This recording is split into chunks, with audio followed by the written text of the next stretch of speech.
if you don't define the terms in detail, you're going to end up waiting possibly months to get paid. So the other thing you want to make sure of is that if you are one of those people that are uncomfortable talking about money with your clients, have a payment schedule in your contract. Oh my God, when are you going to get paid? And here's the real tea. If you're able to take more upfront and take smaller payments throughout the project, you're going to end up with a happier customer. Contrary to popular belief where if I just leave all the money, they must trust me. Even your most wealthiest customer, handed a $50,000 bill, they're never comfortable just handing over that money. However, if you've broken that down into smaller, more concise payments that were based on milestones, you're going to actually have more frequencies, better cash flow, and your customer is going to be a lot more satisfied with you and your work at the end of the job, guaranteed.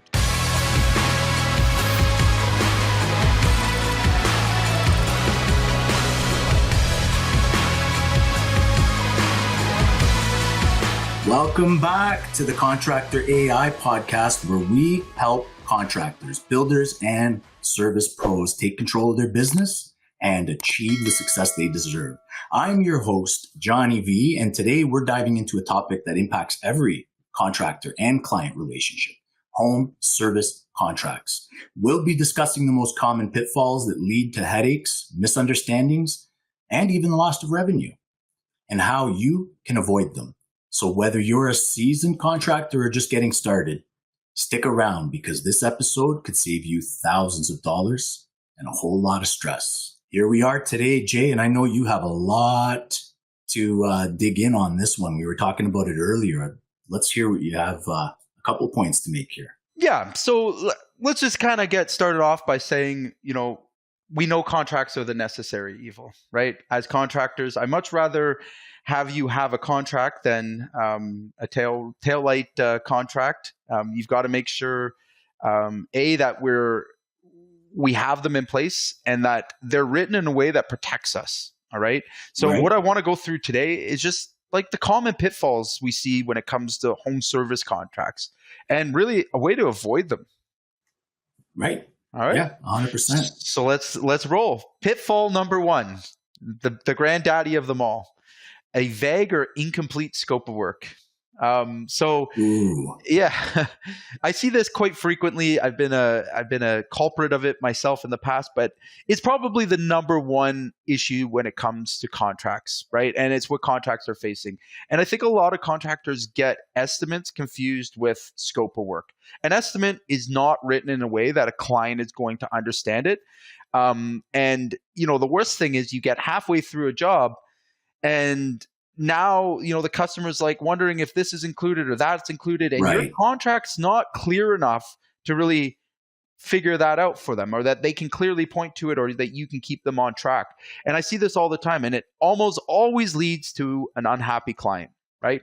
So we have to be very specific on our contracts on what's covered, what's not covered, and spell it out. Again, what materials, what timeline, however you're setting up your scope of work, it has to be clear and it has to be written in a way that a human being or a regular Joe can understand. All right. Again, I can't stress it enough, not using technical terms and stuff like that. Remember, a scope of work is a relationship tool if you use it properly. Now, I want to give you a tip on this. All right. When you write your scope of work, all right, each section or milestone that you're going to create, you're going to have your customer actually initial the timeline, the scope, and agree to it piece by piece, meaning that you went through it and were clear with them. It just removes so much, miscommunication and misunderstandings as you get into a project, especially if you're in remodeling or anything like that. You want to be very, very clear, but get them to sign it. That's the first thing. Well, it works two ways. I mean, it's setting these expectations. Clearly, they're there to help the customer and help you and develop the relationship. I mean, without expectations being set at the very beginning, they can run wild. And if you're counting on a customer to have a good experience, which you have to, contracts, they last long. That's right. You want to make sure that the expectations are set out at the very beginning, and it protects the both of you. Right.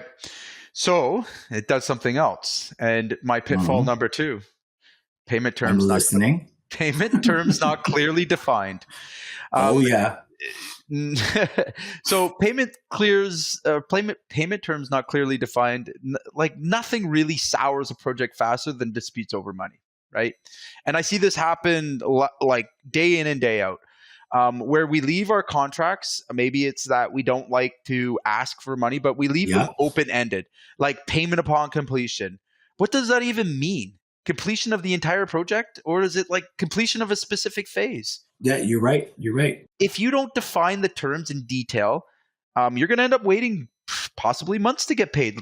All right. So the other thing you want to make sure of is that if you are one of those people that are uncomfortable talking about money with your clients, have a payment schedule in your contract.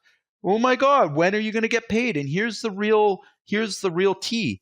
At the end of the day, if you're able to take more upfront and take smaller payments throughout the project, you're going to end up with a happier customer. Contrary to popular belief, where if I just leave all the money, they must trust me. That is negative. And the reason why is very simple. Even your most wealthiest customer, all right, handed a $50,000 bill during the final completion, nobody likes that. Will ultimately try to find something that, like, they're never comfortable just handing over that money. However, if you've broken that down into smaller, more concise like payments that were based on milestones, all right, you're going to actually have more frequencies, better cash flow, all right, and your customer is going to be a lot more satisfied with you and your work at the end of the job, guaranteed.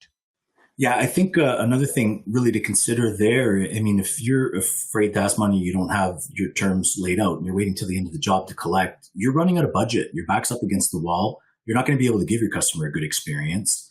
It's just going to show up in your tone. And by that time, I would imagine that the customer's just about had enough, maybe not feeling heard because you don't feel heard. It just creates an environment that's not good. So I would agree. Get paid as you go and have those agreements. One more thing in terms of action steps, always specify a penalty for late payments. So there's accountability. Really? Always specify it. Whether you use it or not, you're going to make it very, very clear and you're going to have your customer sign off on it. All right. Because let's put it this way. At the end of the day, look where the skin is in the game. Is there any consequence for paying the bill late? Month, 2 weeks, 3 weeks. But here's what I see a lot of contractors do is they are not clear up front with the payment terms. Then they allow the customer to kind of dictate when and where they'll get paid. Yeah. And it turns into a situation where, by the end, they're owed a large sum of money. And again, this is called leverage. So the customer has huge leverage over the contractor. And it no longer becomes a negotiation, or it makes it harder to say no to those unnecessary changes. And I see guys having to do extra things that weren't in the scope of work because they've got no leverage. They're owed a large sum of money, and again, the customer has all the power. That's wrong. You can't do that. And there needs to be a consequence for paying things late, because you got to keep your customer on track, and there has to be accountability between both parties so that it doesn't slip into the master-slave relationship. What do you think about paying early? Absolutely. So again, it depends on the situation. And here's a million ways to kind of add that into it. So for example, if you have 3 payers in a job, so you're dealing with a general contractor, you're dealing with the homeowner, and that's where I might put an incentive. But really, with a homeowner direct, I'm only going to put consequences for late payments. Right. So again, I'm going to be very clear. I'm going to be upfront. Now, whether I choose to use that or not, that's another story. But I'm creating the leverage. They're not creating the leverage on me. All right. So there is a follow. Don't pay your bill for a year. No problem. It's the equivalent of a high interest credit card, and I can wait for my money. So you go ahead and take as long as you'd like. I just want you to know that there will be a substantial, penalty added to the contract as per the terms you agreed with. Are you still sure you can't make that payment today? Yeah, I can see how that could be helpful, Jay. Right? Very, very easy to have conversations like that. And you notice, again, I'm using my contract. It's an agreement we had, all right, from the beginning. There's no dispute. It's black and white. It's right there. You signed off on it. Are we arguing, or are we just being clear? Okay, good. Because now I have the leverage, right? And we leverage our contracts constantly.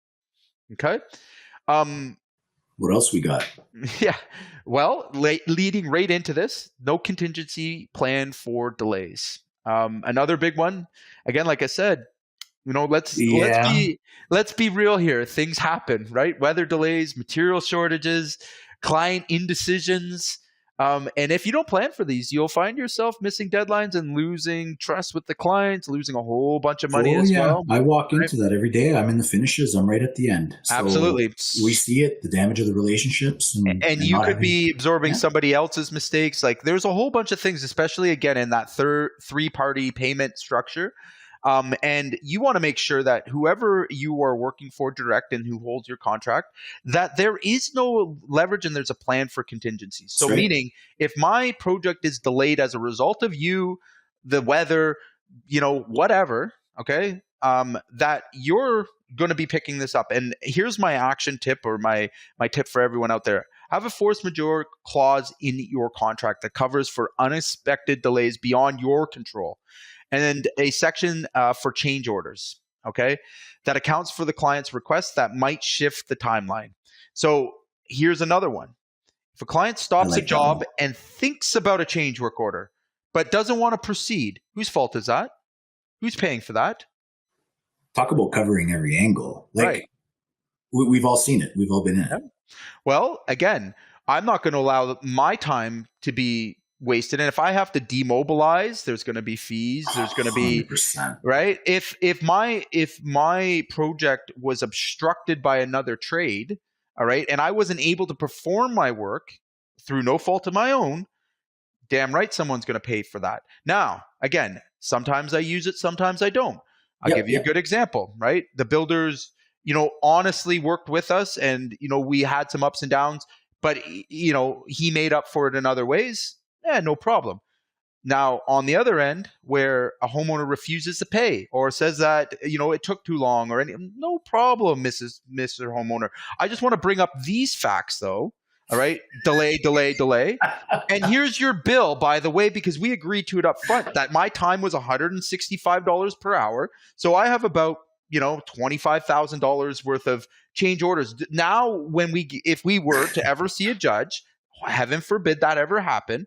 All right. I just want you to know that these fees don't go away. Right. So really, we're not going to go to court for what you think we're going to court for. We're going to go for a whole lot more because you've caused me delays and I've documented them and kept proof of that. Are you sure you still want to have this dispute, or could we settle it now? Yeah, Perfect. it gives you leverage to come up with a solution that works better for everybody. That's what a contract is for, right? So again, they're not meant to be ways to screw people, but they're meant to be ways to leverage, okay? Because listen, disputes and misunderstandings and all those things can happen. But what can't happen is the business being unfairly obstructed from earning proper profits and being treated fairly. And that happens all too often because we don't have these things in our contract. Right. Right. So pitfall number 4, inadequate warranties, guarantee clauses. All right. So I think everybody, including contractors, they expect some sort of warranty or guarantee for their work besides the taillights, right? Yeah. Yeah. And they want peace of mind. I mean, that's why they're buying your service. And your guarantees are good for business. Like, they're very good for business. I'm going to share a story with you in a second, but you want to make sure you're specifically covering how long it is and what circumstances that you're responsible, and anything else that is in terms of your direct responsibility. And also making sure that you're separating yourself from the material the manufacturer warranty.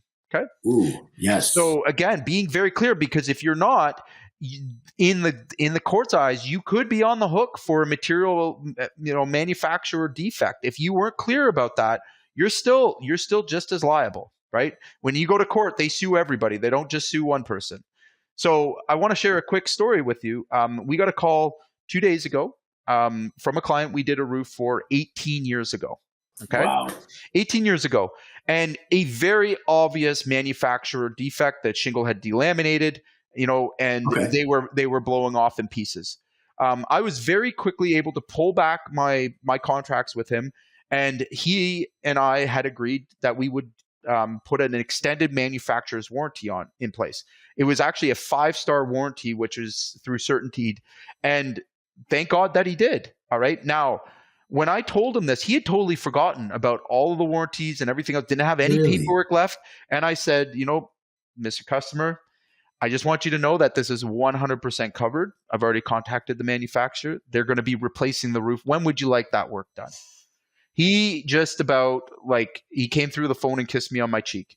Yeah, you're the hero. Absolutely. Again, right? So he was happy the first time, even happier and relieved the second time. And all it took, and bear in mind something, like I sold that at a premium above my competitors that were pricing, at pricing for the price of the job at the time. We got it for a higher price, got an extended warranty. I get to do the roof twice. I mean, really no lose for me. And I get to be the hero in the situation. So again, when you think about warranties, think clearly through them. Be specific. And whenever you can, cover your ass, right? Again, an extended warranty is just as much for me as it is for my customer. All right? Because I'm now holding the manufacturer accountable. And again, in roofing sales especially, there's really no warranties for those products. But in this case, there's absolutely no dispute about the warranty. I mean, it's only 2 days later and we've already got approvals. And guess what? That's another $35,000 project coming back to me 18 years later. And you can guarantee I'm going to get a 5-star review for taking care of my customer. And again, doing what's right as a business. Some would say you're lucky on that one, but I suppose that's not the case. That's not the case.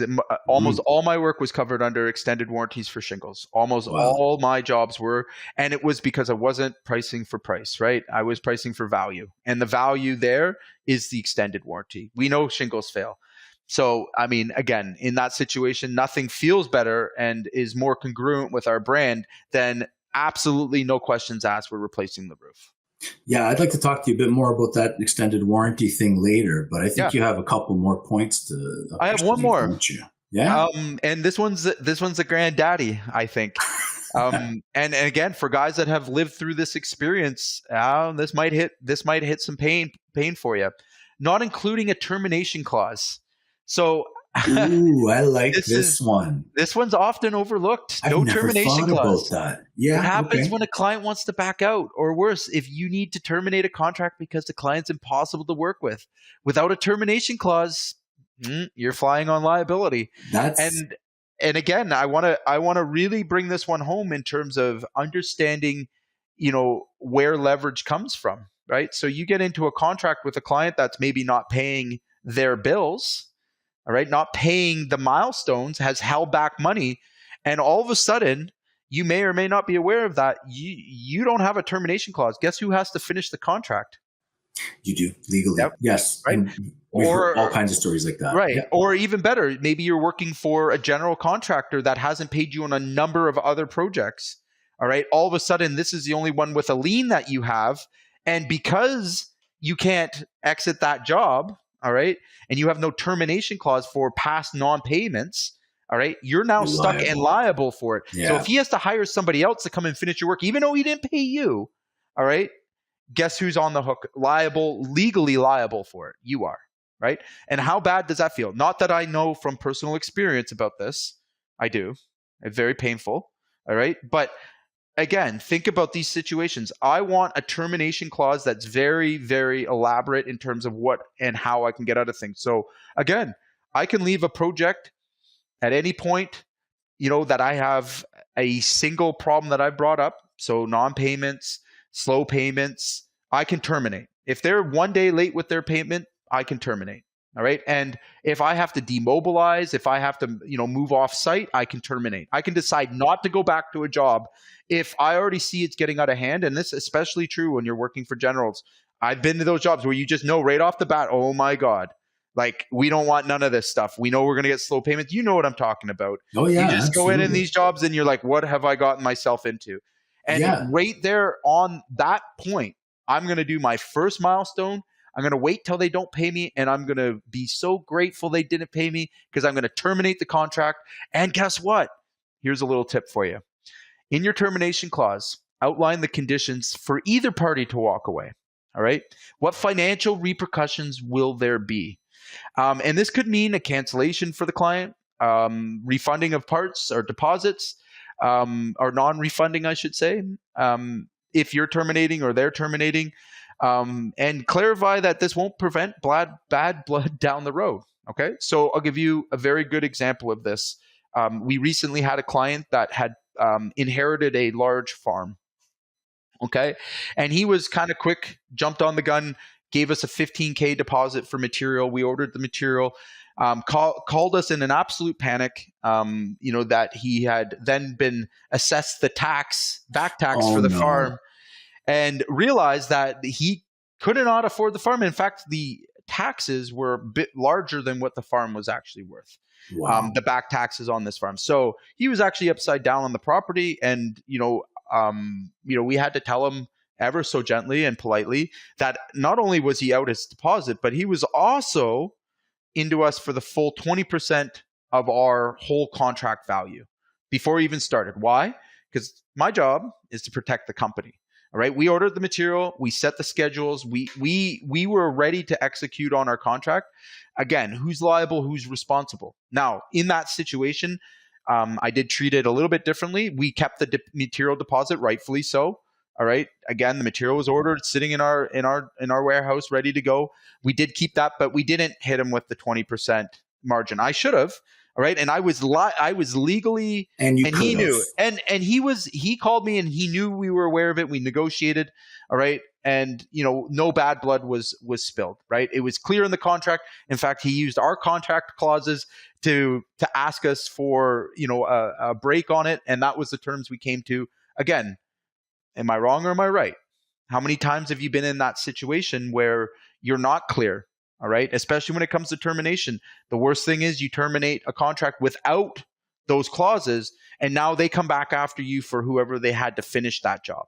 Right. So there's lots of ways that you need to be very, very clear about, the conditions of termination, and you need to give yourself a way out of situations where you may find yourself. So a lot of these things that I'm bringing up, unfortunately, I had to learn the very hard way, the very expensive way, the very painful way. I don't want you guys out there listening in to have to learn it that way. So take some time. If you need help with this, we're always here to help you.